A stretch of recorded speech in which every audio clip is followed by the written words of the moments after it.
decline, and in some cases, deaths, of A-list black actors. The white supremacist-controlled media is now forced to look for fresh meat. That is, young, moldable black replacements to be used for woke propaganda and history rewriting purposes.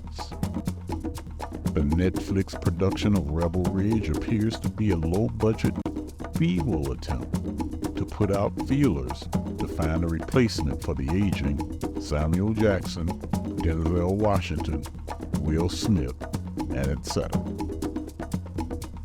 Yet, even though this movie was clearly meant to appeal to black audiences, it was still filled with white supremacist-coded stereotypical messages and timid action sequences.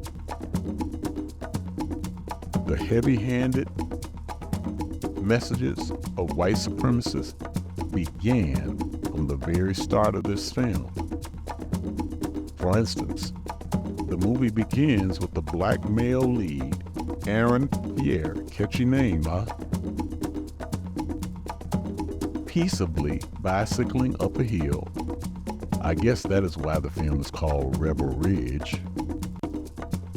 When a hillbilly police car rams him from the rear and violently knocks him off his bicycle. As you can see, the movie begins with a hillbilly cop bumping the star of the movie, Aaron Pierre, with his squad car. Now, the first two questions that a pro-justice thinking person might ask is, why didn't this cop ride up alongside of this obviously black cyclist and ask him to pull over? Simple. Next, pro-justice question in the back of most thinking black people's minds would be, would this white cop hit a white man on a bicycle with his cop car, possibly causing severe bodily harm when no crime had been committed? Also, as you can clearly see as Pierre tumbles off his bicycle, this new black action star's body is so slight that he looks like a teenage boy is tumbling in not the latest flavor of a He-Man action star that Netflix is trying to push off on black people.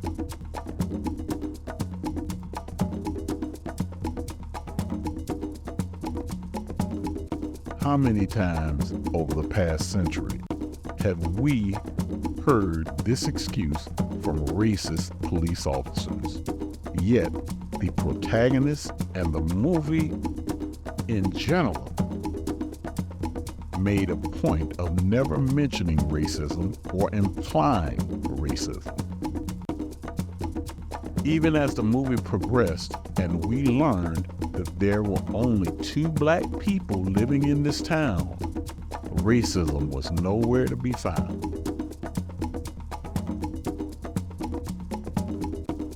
White supremacist rule number 1. Racism is not to be discussed or implied, even if it is obvious. Another reason must be provided as the chief motivation for negative behavior. After being handcuffed, instead of anger or protestation, Pierre calmly answered all questions and complied with all police requests for searches and seizures. Throughout the film, it was obvious that Pierre could not wait for the next encounter with a white man to show that the words, "Yes, sir," were etched on his tongue. It was sickening to see how humble he was, even after police officers hit him, beat him, robbed him of $36,000, and killed his cousin.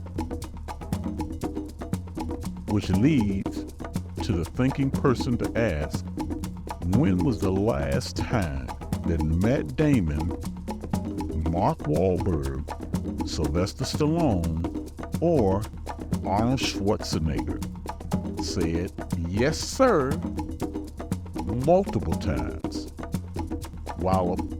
to their enemies, while appealing later to their enemies' moral compass in an action movie.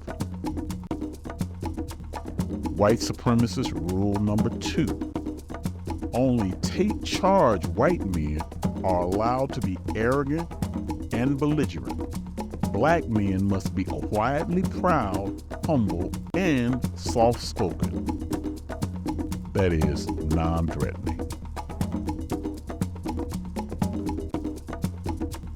Upon analyzing Pierre's physical presence, he was definitely non-threatening. It's immediately apparent that he is ugly, 3 shades darker than white, and a runt of a brother.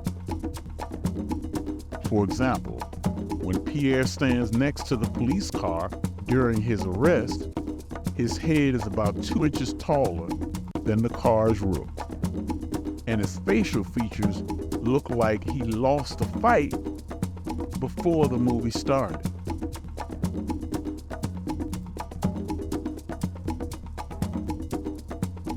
As you can see, Pierre is kissing ass, being very soft-spoken and respectful, even though he's just been hit by a police car. They did ask him, did he want to go to the hospital after they took his money.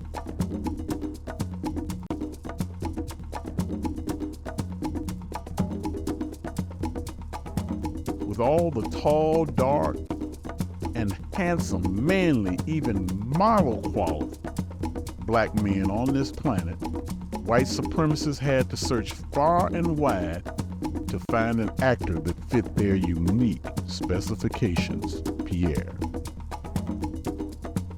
White supremacist rule number 3. Black men must be bald, short, fat, ugly, and or all of the above, or they do not get showcased on any visual media, television or movies. No white woman, white female child, or as an extra added bonus, no black female can ever look or swoon at a black man on any screen and say that he looks attractive enough to date, or he looks formidable and invincible. The days of black macho men and black male sex symbols ended with Jim Brown and Billy D. Williams. On the other hand, any marquee, frail, 130-pound white man that has done a few sit-ups can trash talk his superiors and harden criminals, beat down men 3 times their size, and then take their shirt off, revealing a washboard stomach to have wild, passionate sex with the most attractive woman in the cast. Routinely. The other black character in this movie was a semi-attractive, obese black woman that told Pierre to his face. Now, mind you, they're the only 2 black people in this town. Told him to his face that she was not helping him out of sisterly love or black on black love, but to ease her own conscience regarding the corruption going on around her. As you can see, the only other black character in the movie who helped him earlier when white people, her white bosses weren't looking, is now arresting him while they are looking. And she's turning over the evidence that he trusted her with in order to convict these people of the crime they committed, so that one of the white men can destroy it.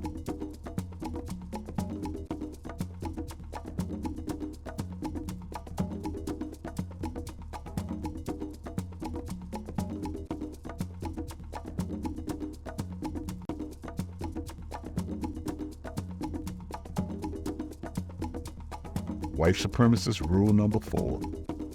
Black on black love or black on black camaraderie is not allowed. The picture of a black successful or a successful black person means that they must have only white friends, white male, non-white mates of other races, or half-white mates. And if the script does call for any black-on-black interactions, these interactions must be contentious, adversarial, or reserved. In addition, no displays of loyalty to blacks in a film are allowed, or buddy-buddy laughing and talking with other blacks in the presence of white people in a film with other black people is allowed. Black people are only allowed to mentor, save, or show love to white people. Yes, as you probably guessed, the obligatory stringy-haired, slight, non-voluptuous or beautiful, ex-dope fiend, poor white trash, quasi-romantic interest was included as his white savior. Again, life imitates art. For instance, with all his stardom and accolades, O.J. Simpson did not get the owner of the Denny's restaurant daughter. No, he got the waitress at Denny's. When multi-million-dollar pro star basketball players want something white, you do not get the team owner's daughter. You get the cheerleader, or even the English teacher like Michael Jordan. When an A-list black actress wants something white, they do not get to mate with a Hollywood studio head. You get a male stripper / model like Halle Berry. When a top golfer wants something white, they do not get the country club owner's daughter. No, you get the babysitter nanny for your golf coach's children, like Tiger Woods. Finally, near the end of Rebel Ridge, after Pierre's money is stolen by corrupt cops, his cousin is murdered. He is shot at several times, barely escaping with his life. Pierre decides to take action. However, he does not kill any of the white male protagonists trying to kill him. He only slaps them around and dislocates one person's arm. White supremacist rule number 5. Black men are not allowed to unilaterally make a decision to exact justice on white men in a visual media. Black men must wait for someone white to assist / mentor, or wait to get permission from someone white before they can get violent with a white man in a film. Most importantly, youthful black men are not allowed to face off with disputes, fights, spill the blood of formidable, powerful white men and win on count. Any fighting partners of black men must be old, fat, short, crippled in some way, and or flat. For example, in this film, after he was beaten, robbed, shot at, his cousin murdered, Pierre beat up on the 70-plus-year-old white sheriff, his fat, dumpy deputies, while not killing anyone or spilling any blood. On a scale of 1 to 5, Rebel Ridge gets 1 star because I can't go any lower.